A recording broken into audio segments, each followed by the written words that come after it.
Salut, aujourd'hui, je vais vous expliquer un film d'amour pour jeunes chinois intitulé Sweet Combat. Attention aux spoilers. Palmarès est imbattable. Sa récente grande victoire a fait sensation dans les médias, la rendant encore plus populaire. Un flashback nous montre Fang Yu en train de dire à son grand-père, un riche homme d'affaires, qu'elle voulait devenir combattante. On attendait toujours d'elle qu'elle aide l'entreprise familiale en grandissant. Son grand-père était donc très déçu. Puis nous découvrons Ming Tiong, un jeune homme vivant à Macao.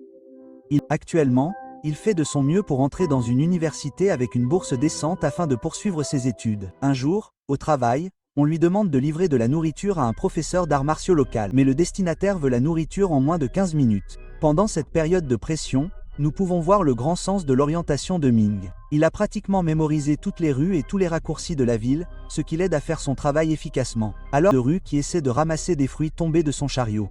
Alors qu'il l'aide, le chariot dévale la rue. C'est à ce moment-là que la combattante de MMA Fang Yu apparaît et donne un coup de pied au chariot pour l'empêcher d'avancer. Cela fait plus de dégâts que de bien car le chariot se brise et tous les fruits sont détruits. Lorsqu'on lui demande de s'excuser auprès du université lui proposant une bourse de 70%. Cependant, l'université se trouve dans un autre état. Il ne sait pas s'il doit déménager pour ses études ou rester car ses frères et sœurs sont déjà habitués à leur vie à Macao.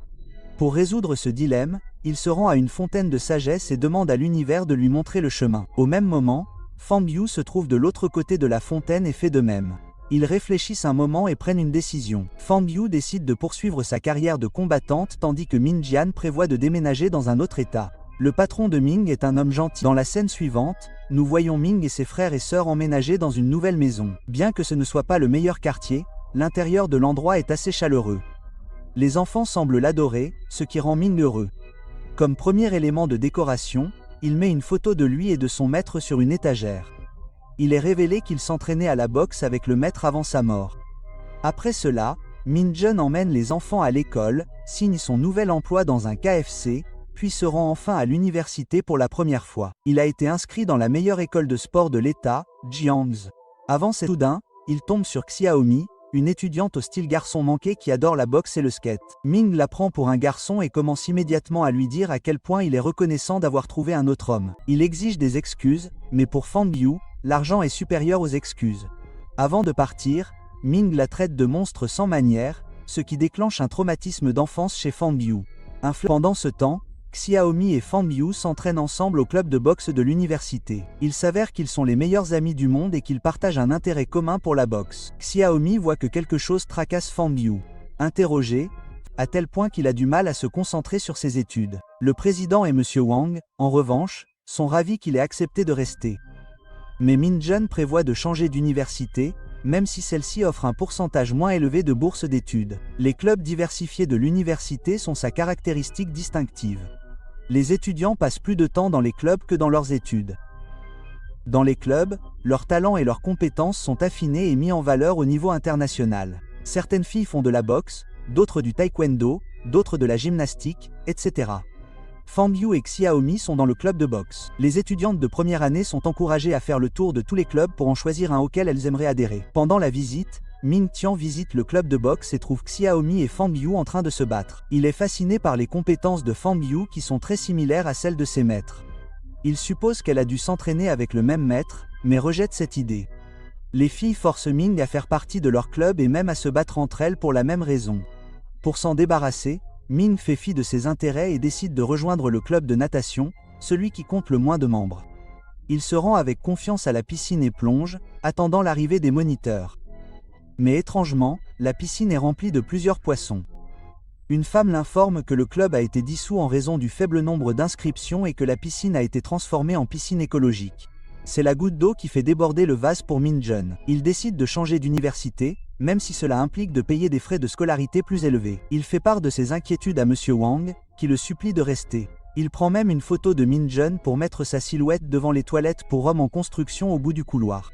Mais l'honneur ne suffit pas à faire rester Min Jun. Lorsqu'il le lui demande à plusieurs reprises, Monsieur Wang lui révèle que le processus de transfert est assez simple. Il devra remplir un formulaire et le poster dans la boîte de dépôt de l'université. Ming fait ce qu'on lui dit, mais il est confronté à un léger problème lorsqu'il va poster le formulaire. Un groupe de femmes qui prétendent être les premières diplômées de l'université l'arrête. Elles ont été officieusement désignées par le président pour empêcher Min Jian d'accéder à la boîte de dépôt. Les femmes formées le battent facilement et le renvoient au bureau de Monsieur Wang. Le professeur refuse de laisser Min Jian être transféré, mais lui propose une offre plus alléchante. Il promet de prolonger la période de remboursement de son prêt étudiant à 30 ans sans intérêt. Ming étudiera gratuitement s'il accepte l'offre. Avec sa situation financière actuelle, il ne veut pas rater une telle opportunité.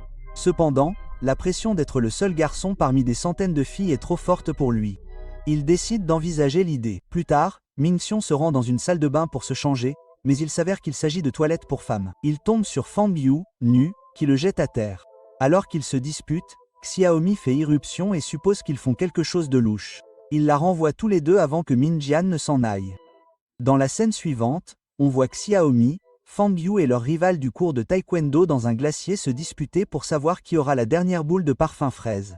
Pendant ce temps, Ming Tion est en route pour livrer de la nourriture lorsqu'il remarque un tyran traînant un enfant de l'autre côté de la rue. Il aide l'enfant à s'enfuir, mais il est à son tour rattrapé par les tyrans. Il l'emmène dans un champ et le menace jusqu'à ce que les filles arrivent sur les lieux. Au début, ils essaient de résoudre le problème en discutant, mais lorsque les tyrans commencent à se montrer plus indiscrets, ils se battent.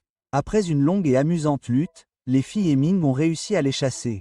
Mion leur est extrêmement reconnaissant et se lie d'amitié avec elles après l'incident. Grâce aux filles, la vie universitaire ne lui semble pas si mal, même s'il risque de rencontrer des problèmes en cours de route. Il décide de mettre fin à son transfert et de rester à Zhangzi. Le lendemain, il accepte l'offre de Monsieur Wang, au grand plaisir du professeur. Avec ses nouveaux amis et ses avantages supplémentaires, Min Jian espère avoir une vie universitaire sans heurts pendant les 4 prochaines années. Abonnez-vous pour plus de vidéos comme celle-ci. Activez les notifications et laissez un like pour aider la chaîne. Merci d'avoir regardé.